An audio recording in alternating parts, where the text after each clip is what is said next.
Twongeye kubasuhuza turabifuriza kugira ibihe byiza nshuti bakunzi ba Kimeza TV.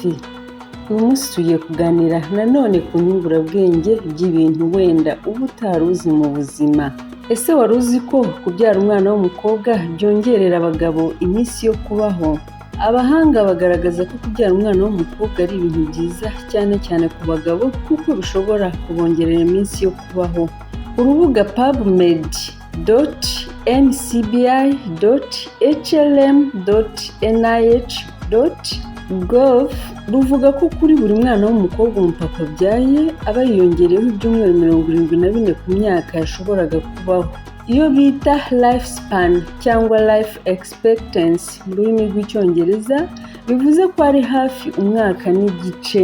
Impamvu y'ibi ni uko abana b'abakobwa baba bakunze kwita ku marangamutima ya base cyane, ibyo bajya bita gutanga keya. Ibi bituma umuntu witaweho agira ubuzima bwiza kurusha utabashije kubona umwitaho.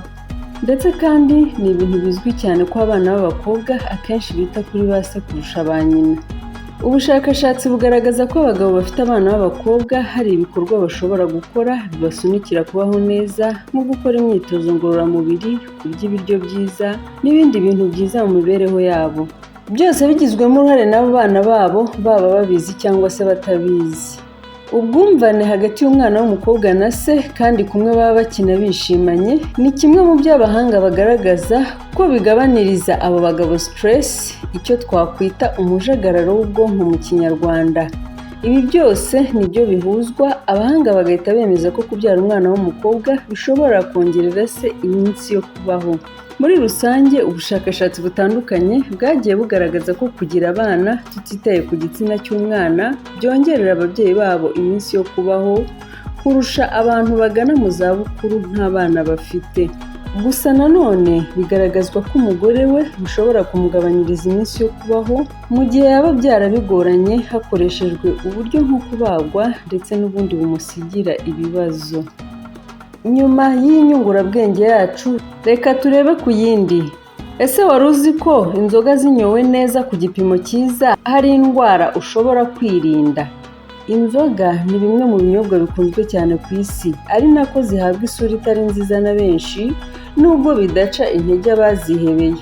Ese nubwo zifite ingaruka nziza n'imbi ku mubiri, ni gute wazinywa ngo zikugirire umumaro? Reka turebere hamwe ubwo buryo.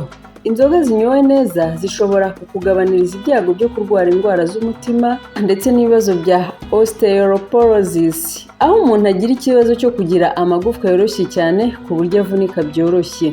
Gusa nubwo bimeze bityo, inzoga zishobora kuba mbi cyane ku mubiri w'umuntu, haba ari mu mutwe ndetse n'imikorere y'ibindi bice by'umubiri. Akaba ariyo mpamvu tugiye kureba uko wakwirinda ibyo bibazo bitagusabye kureka agatama, dore ko binagora benshi.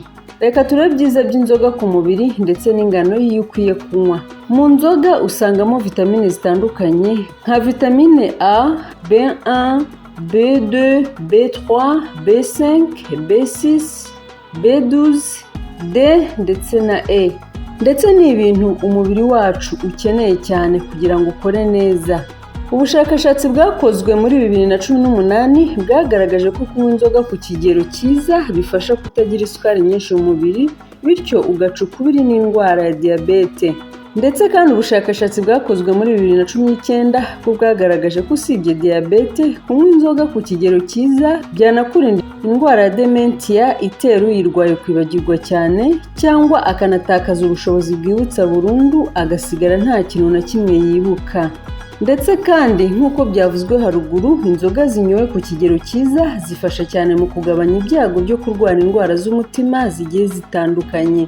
Bigenda bite iyo inzoga zinyowe nabi?